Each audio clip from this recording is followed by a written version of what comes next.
बज़्मे सुखन में दाद ना देना भी जुर्म है। वाह वाह। बज़्मे सुखन में दाद ना देना भी जुर्म है। पीना हो गर शराब तो लब खोलिए हुजूर।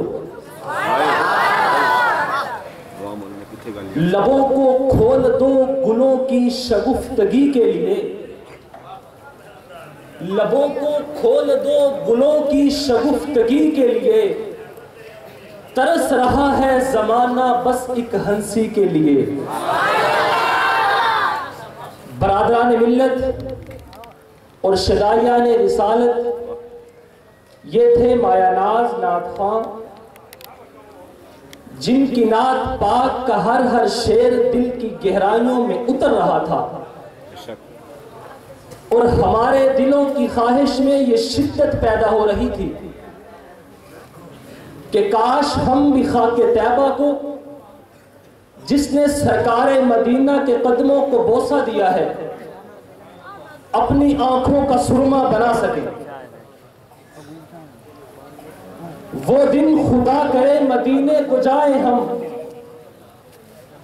वो दिन खुदा करे मदीने को जाए हम, खाके दरे रसूल का सुरमा लगाए हम। हजरात मोहतरम, अब तक तिलावत कलामुल्लाह, हम्दे बारी ताला और नाते रसूल पाक सल्लल्लाहु ताला अलैहि वसल्लम का दौर बड़े ही आबोताब के साथ चल रहा था। चूंकि नाते पाक और हम्दे बारी ताला में बड़ा गहरा ताल्लुक और रब्त है, इसी तरह मुक़र्रिर और शायर में जो ताल्लुक और रब्त है वो भी बेनज़ीर और लाजवाब है।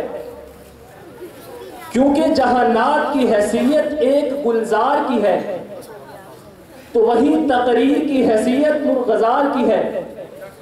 नात दरिया है तो तकरीर इसकी मौज, नात कहकशां है तो तकरीर इसकी मुस्कुराहट, नात चमन है तो तकरीर इसका फूल, नात अगर फूल है तो तकरीर इसकी पत्तियां, नात अगर पत्तियां हैं तो तकरीर इस पर बिखरने वाली शबनम।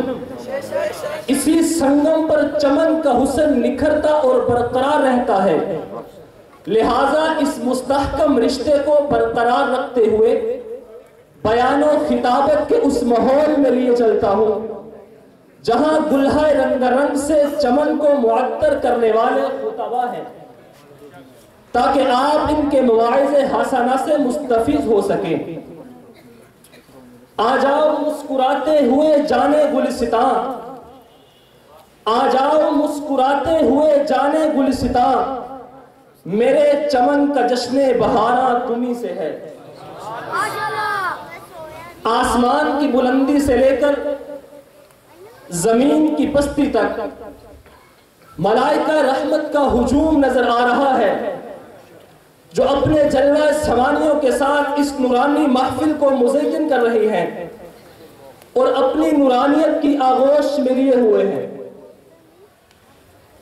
तेरी कुदरत का है अदना करिश्मा, तेरी कुदरत का है अदना करिश्मा, कहां इंसान था पहुंचा कहां है, नहीं मौकूफ कुछ इन महफिलों पर, नहीं मौकूफ कुछ इन महफिलों पर कि बज़्मे हम्द तो सारा जहां है।